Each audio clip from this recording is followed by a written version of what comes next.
Mga kwentong kababalaghan at katatakutan. Mga nilalang ng dilim dito sa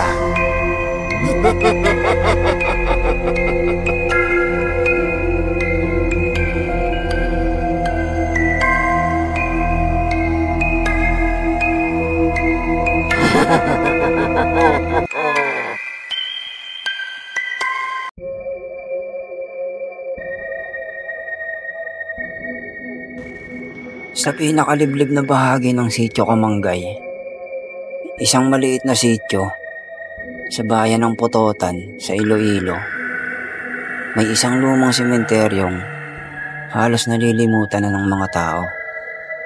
Doon, nakalibing si Aling Sabel, isang matandang babae na kilala noong araw bilang isang mananahe at manghihilot. Tahimik ang kanyang buhay. Ngunit naging usap-usapan matapos masangkot sa isang insidenteng pagpatay na hindi napatunayan. Ayon sa mga matatanda, bago siya namatay sa edad na 92, binigkas ni Aling Sabel ang isang sumpa. Ang sinumang manggambala sa aking libingan ay makakatikim ng lagim.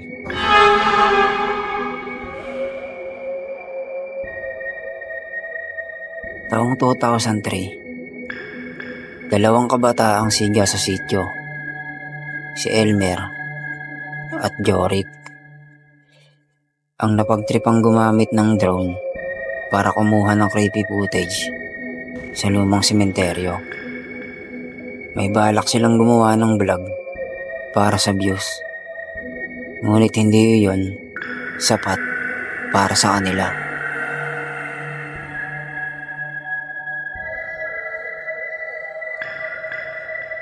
Walang kwenta yung footage, reklamo ni Elmer. Gawin nating totoo. Buksan natin ang isang nicho. Tara doon sa dulo, sabay turo ni Jorik sa isang gumuho ng libingan. Nilililiman ng malalaking puno ng akasya.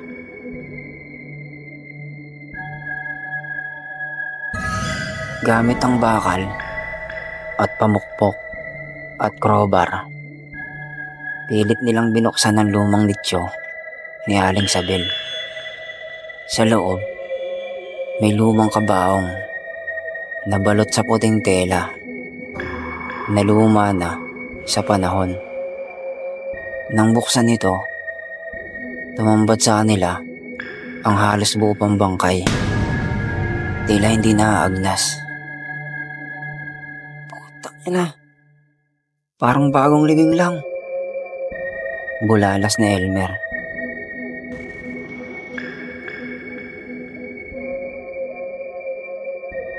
Nagselfie pa sila habang nakangisi sa tabi ng litso. Kinuha pa ni Jorik ang rosaryong nakasabit sa liig ng bangkay. Pagkatapos ng ilang minuto, bigla na lang humangin ng malakas. Kahit wala namang anino ng bagyo, tila may narinig silang bumulong sa hangin.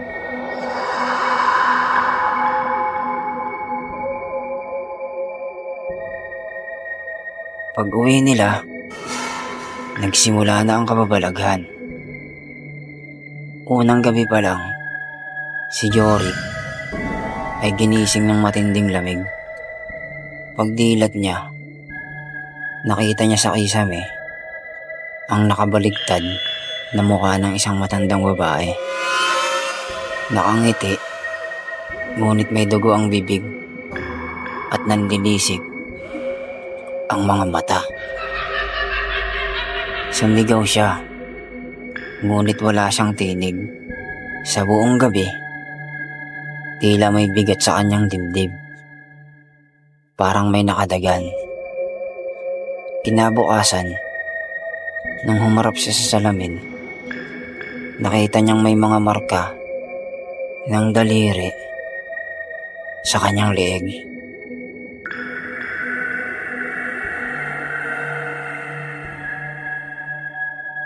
Samantala, si Elmer ay nawala ng boses. Literal. Pagkagising, hindi siya makapagsalita. Nagpatingin sa doktor, walang problema sa kanyang lalamunan. Ngunit tuwing lalapit siya sa rosaryong ninakaw ni Yorick, nagsisimula siyang mabulunan at umubo ng dugo.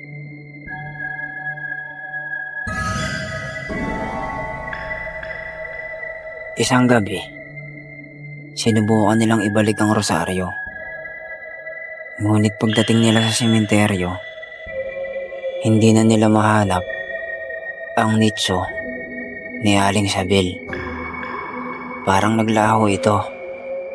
Sa halip, sa gitna ng damuhan, may bagong hukay. At tila may mga bakas ng kamay na lumalabas mula sa lupa. Sa takot, sinunog nila ang rosaryo. Pero hindi pa rin natapos ang bangungot.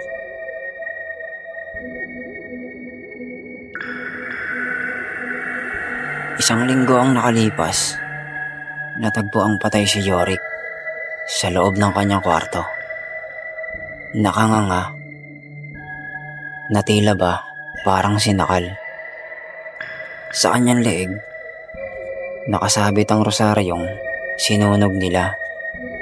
Buo pa at parang hindi man lang tinabla ng apoy. Si Elmer naman ay dinala sa mental hospital. Paulit-ulit na sinasabi, hindi siya naaagnas, hindi siya umaalis, hindi siya patay.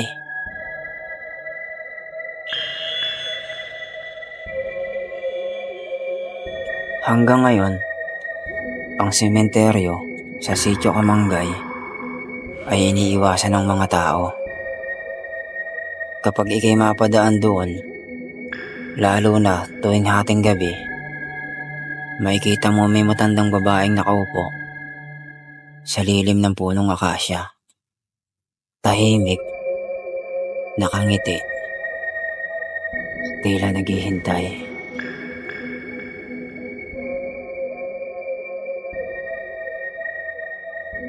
Babala lang, kung may makita ang nicho na parang iniwang mag-isa sa gubat, huwag mo nang galawin.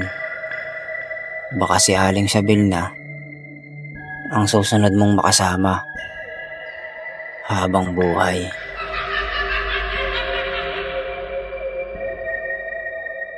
Sa kasalukuyan, ang libingan sa Sitio Kamanggay ay pinaniniwalaang pinasarang pansamantala ng lokal na pamahalaan.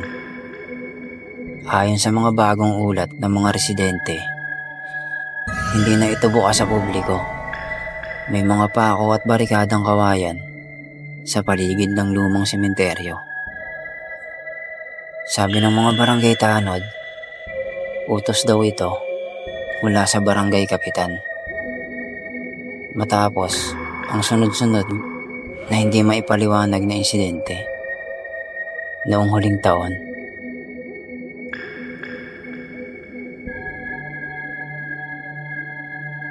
May bantay na tanod tuwing gabi.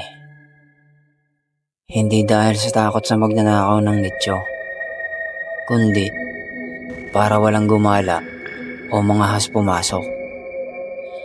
May ilang kabataan pa rin nagtatangkang mag-ghost hunting o gumawa ng vlog doon. Pero karamihan ay hindi na bumabalik. O kung bumalik man, ay tila tahimik na at ayaw pag-usapan ang kanilang naranasan.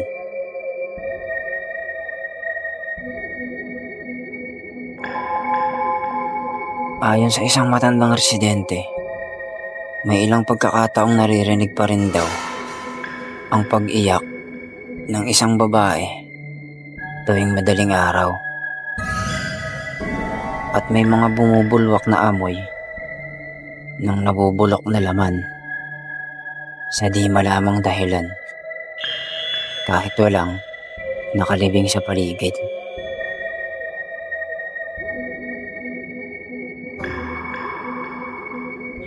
Sabi nga nila, hindi lahat ng patay ay gustong makalimutan. May mga patay na naghihintay lang ng pagkakataong makapagsalita muli sa paraan nilang sarili.